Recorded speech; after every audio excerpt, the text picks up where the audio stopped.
Au temps de la détresse et je te répondrai. Je vais te des choses cachées. Des choses que les oreilles n'ont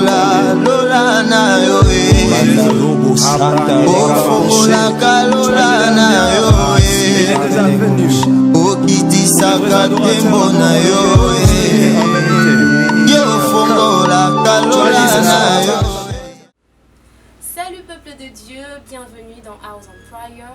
Alors, l'amour est le sentiment le plus fort et le plus puissant qui existe sur terre. L'amour est un sentiment capable d'unir plusieurs personnes. Un parent aime ses enfants, les enfants aiment leurs parents, un homme aime sa femme et vice-versa. Mais malgré tout cet amour que nous nous donnons entre nous chaque jour, nous remarquons que ce n'est toujours pas suffisant. Il y a des déceptions, il y a des blessures, tout simplement parce que cet amour n'est pas complet. Pour que cet amour soit complet, il faut rajouter l'amour de Dieu. L'amour de Dieu vient rendre complet cet amour. L'amour de Dieu vient rendre en fait parfait l'amour que nous nous donnons chaque jour entre nous. Et c'est de ça dont nous allons parler aujourd'hui. Nous recevons le frère Jonathan Massamba et c'est lui qui va nous développer en long et en large ce qu'est l'amour de Dieu. Alors restez connectés car vous risquez d'être surpris.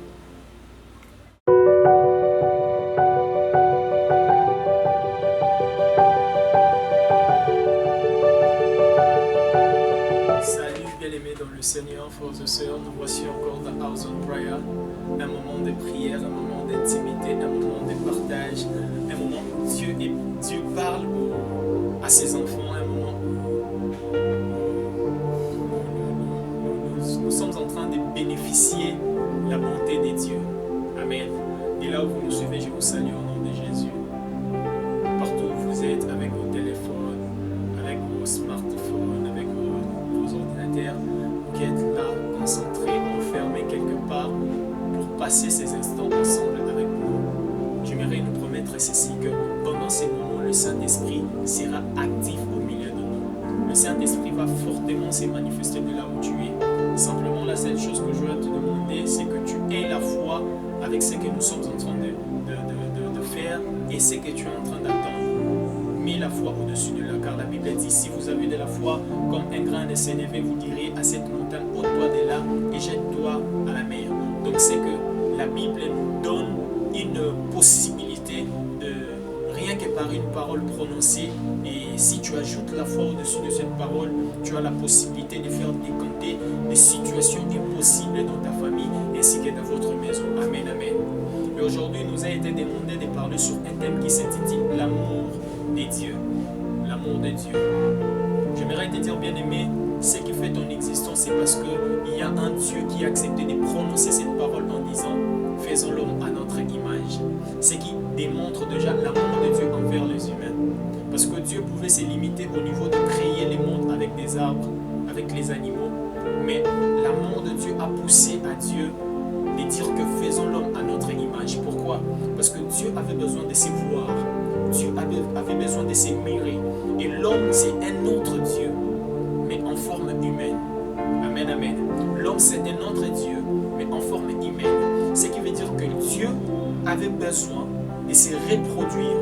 Dieu avait besoin de se voir dans l'homme. C'est pourquoi il a dit, faisons l'homme à notre image et ainsi à notre ressemblance. Ce qui veut dire que l'homme devait marcher comme Dieu. L'homme devait se comporter comme Dieu. Mais je me demande ce qui s'est fait aujourd'hui et actuellement. L'homme en train de pécher, l'homme en train de se marier entre hommes, femme entre femmes. Ce qui veut dire que Dieu a perdu son image dans l'homme. Amen, amen. Aujourd'hui, nous sommes en train de voir des choses qui ont été prescrites par la parole de Dieu. Aujourd'hui, nous voyons l'homosexualité. Nous voyons des jeunes qui deviennent de voleurs. En réalité, Dieu n'a pas cette image. Mais qu'est-ce que fait que l'homme a perdu la ressemblance ainsi que l'image qu'avait l'homme avant? Et j'aimerais te dire, bien-aimé, cela fait couler les larmes de notre Dieu. Dieu nous a aimés. Imaginez un peu ce que Dieu a fait à la croix. La Bible dit dans Jean 3,16, c'est même notre verset de base. La Bible dit, car Dieu a tant aimé le monde, il a donné son Fils unique. La seule chose qui pousse l'amour, la seule chose que fait l'amour, c'est la donation. Du fait que Dieu a aimé le monde, Dieu a accepté de donner. Combien de gens actuellement, combien des humains, nous disons que nous aimons Dieu, mais nous sommes incapables de donner nos vies à lui. C'est la seule chose que nous demande Jésus. Car la Bible dit, car Dieu a tant aimé le monde, il a donné son Fils unique, afin que quiconque croit en lui ne périsse pas, mais qu'il ait la vie éternelle. Le fait que tu mets ta foi sur Jésus, cela te rassure une vie éternelle. Tu ne perdras rien. Tu ne perdras rien. La Bible dit, car Dieu a tant aimé.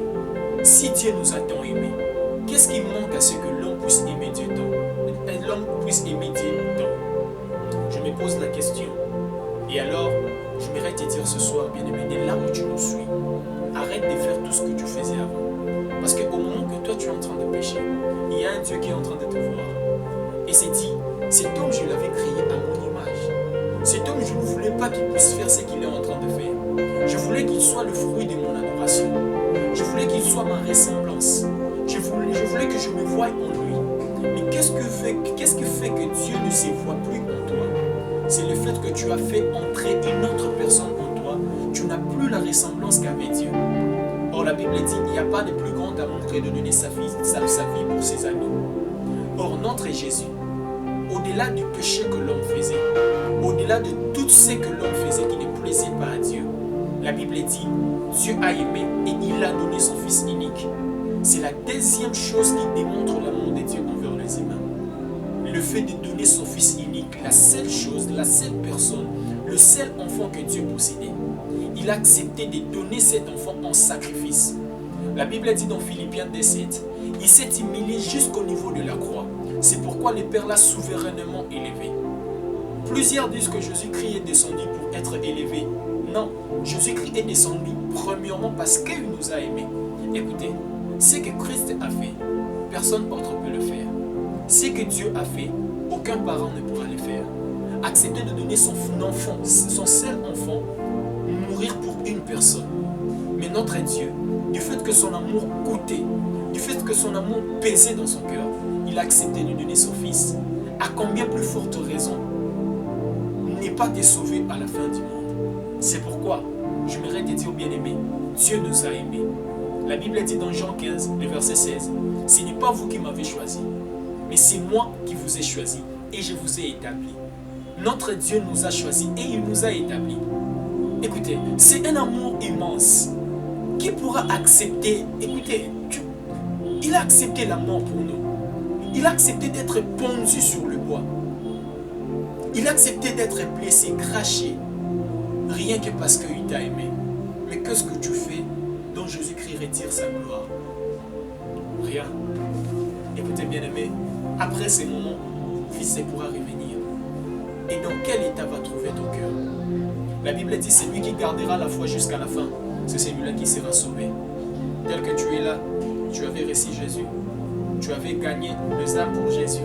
Mais aujourd'hui, où es-tu? Tu as perdu ton premier amour. Tu as perdu la communion que tu avais envers ton Dieu. Tu as perdu le Jésus que tu avais. Tu as perdu la foi que tu avais. Aujourd'hui, les gens ne placent plus leur confiance sur toi. Tu étais peut-être un homme de Dieu puissant, mais aujourd'hui, tu n'as plus cette capacité de guérir les malades. Il y a une seule chose qui peut garder l'onction. Ce n'est pas seulement le fait de beaucoup prier. Ce n'est pas seulement le fait de beaucoup méditer, mais aussi l'amour envers ton Dieu. Car la Bible dit, dans Ephésiens 2, dans Apocalypse 2, la Bible dit, du fait que tu as perdu le premier amour, j'ôterai le chandelier. Or, le chandelier représente le Saint-Esprit. Le chandelier représente la lumière. Le chandelier représente les dons. Alors, si tu perds le premier amour, tu risqueras de perdre l'onction que tu avais. Homme de Dieu, j'aimerais te dire de là où tu es en train de me suivre. Rentre sous le pied de ton Dieu. Car la Bible nous présente l'histoire dans Luc 15, l'histoire de l'enfant prodigue. Il a péché contre son père. Et la Bible dit, dans le verset 17, lorsqu'il est rentré en lui-même, il a considéré que mon père à la maison, mon frère, est en train de manger sur la table. Moi ici, je suis en train de me nourrir avec des pourceaux. Il a dit, il s'est décidé, il a pris une précaution. Il a dit, je rentrerai vers mon père et je demanderai pardon. C'est la seule chose que doit faire un enfant de Dieu. Reconnaître son mal. Car la Bible dit, il est juste et fidèle pour pardonner nos péchés et nous purifier de toutes sortes d'iniquités. C'est Jésus-Christ qui a la capacité de pardonner tes péchés. Alors si tu as peut-être péché, je ne suis pas venu pour te condamner. Je ne suis pas venu pour te dire que tu es un pécheur, Dieu t'a rejeté. Non. Mais je suis venu te présenter l'amour de Jésus. Car la Bible dit, allez et dites que le royaume des cieux est proche. J'aimerais simplement te dire, le royaume des cieux est proche. Et le royaume des cieux, c'est pour les enfants de Dieu. C'est pour les gens qui aiment Jésus. Ce n'est pas pour des brigands, ce n'est pas pour qui que ce soit, mais c'est pour des gens qui sont courageux et qui acceptent de se relever même quand ils sont tombés. Alors de là où tu es, j'aimerais te dire, Jésus-Christ t'aime. Jésus-Christ t'aime. Jésus-Christ t'aime. Là où tu es, accepte de t'humilier. Si tu avais péché contre Jésus, accepte de lui demander pardon. C'est la moindre des choses. Car ce monde va passer. Après ces moments, Christ peut revenir. Après avoir vous exhorté aujourd'hui, Christ pourra revenir. Et si j'étais peut-être un pécheur, où irais-je? Alors j'aimerais te dire, moi et toi, nous devons aimer Jésus de tout notre cœur, de toute notre âme. Que servirait-il à l'homme de tout gagner sur terre et enfin de perdre son âme? Bien-aimés, nous pouvons beau prophétiser, nous pouvons guérir les malades, nous pouvons faire quoi que ce soit, mais si nous ratons le royaume des cieux, alors nous sommes des perdants. La seule chose qui fera de nous des hommes puissants et forts, c'est recevoir Jésus et gagner le royaume des cieux.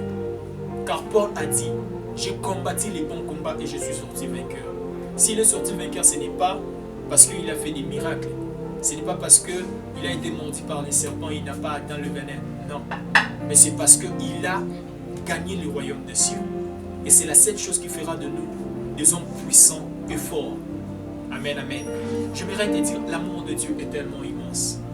Il dit, il nous a aimés. Et il ne s'arrête pas là. Au-delà de son amour, il nous ajoute encore des capacités. Il nous ajoute encore la puissance qui est son esprit. C'est pourquoi il a dit, je ne vous laisserai pas seul.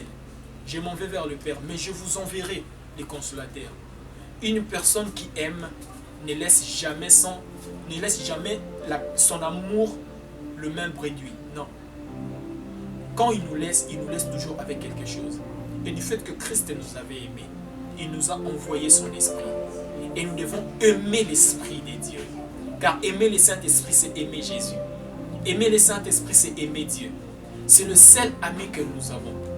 C'est la seule présence de Dieu qui nous reste. Peut-être Jean a vécu avec Jésus charnellement. Mais aujourd'hui, moi, je vis avec Jésus en forme de Saint-Esprit. Toi, tu vis avec Jésus en forme de Saint-Esprit. Alors le Saint-Esprit ne pourra que s'imposer sur les gens qui aiment Jésus. Le Saint-Esprit ne peut descendre que sur une personne qui aime Jésus. Alors aujourd'hui, ce soir, je suis venu te présenter l'amour de Jésus. Si tu n'as pas peut-être reçu Jésus, aujourd'hui, il est encore temps de recevoir Jésus-Christ comme Seigneur et ton Sauveur. Car il est écrit dans sa parole, à tous ceux qui l'ont reçu et à ceux qui croient en son nom, elle aura donné le pouvoir de devenir enfant de Dieu. Le fait que tu accepteras de recevoir Jésus-Christ aujourd'hui, cela fera de toi un enfant de Dieu. Plusieurs se disent que je suis enfant de Dieu, je ne pêche pas, je ne vole pas. Ce n'est pas le fait de ne pas voler qui fait de toi un enfant de Dieu. Non, on devient enfant de Dieu lorsque nous croyons et nous recevons Jésus-Christ comme Seigneur et Sauveur. C'est la seule chose qui nous donne cette identité d'être appelé enfant de Dieu. Alors, bien-aimé, j'aimerais t'exhorter. Comme Paul l'a dit, je vous exhorte donc, frères, par la compassion de Jésus, d'offrir vos corps comme un sacrifice vivant, agréable à Dieu. Alors, de là où tu es, si ce message t'a touché, j'aimerais te dire, n'endurcis pas ton cœur. Accepte simplement Jésus-Christ comme ton Seigneur et ton Sauveur. Ne regarde pas la grandeur de tes péchés. Ne regarde pas la grandeur de ce que tu as fait peut-être avant ces moments. Mais regarde juste la puissance de l'œuvre de la croix. Car par le sang de Jésus, nous avons été purifiés. Par ses meurtrissures, nous avons été purifiés. Alors j'aimerais te dire, il n'y a qu'une possibilité pour que tu aies la vie. Acceptes-tu de recevoir Jésus-Christ comme ton Seigneur et ton Sauveur? Et là où tu es, si tu es d'accord avec moi, tu vas juste incliner ta tête Et nous allons faire cette petite prière ensemble, mais une prière qui te fera quitter d'un monde à un autre. Une prière qui pourra te redonner encore l'amour de Jésus que tu avais avant. Alors de là où tu es, tu vas simplement incliner ta tête et puis tu vas dire: Seigneur Jésus, me voici devant toi. J'ai ouvert mon cœur. Je t'accepte comme mon Seigneur et mon Sauveur. Entre dans ma vie. Prends le contrôle de ma vie. Conduis ma vie. L'esprit qui me conduisait avant, qu'il me quitte au nom puissant de Jésus. Et que ton Esprit Saint vienne habiter en moi. Alors tu vas simplement incliner ta tête et je vais faire cette prière avec toi. Seigneur Jésus, je prie pour ton enfant qui a accepté de redonner encore sa vie à toi, Jésus. Et c'est lui qui ne t'a pas encore réussi et qui a accepté de donner actuellement sa vie à toi, Seigneur. Je lui laisse entre tes mains. Garde-lui, préserve-lui de toutes sortes de combats que l'ennemi osera de placer au-devant de lui. Seigneur, garde-lui et qu'il ne tombe plus. Ôte au-devant de lui toutes sortes de tentations. Au nom de Jésus-Christ, nous t'avons ainsi prié et nous disons gloire et louange à toi, Seigneur Jésus. Alors j'aimerais te dire, bien-aimé, de là où tu es déjà appelé enfant de Dieu. Tu es fils de Jésus, tu es fille de Jésus.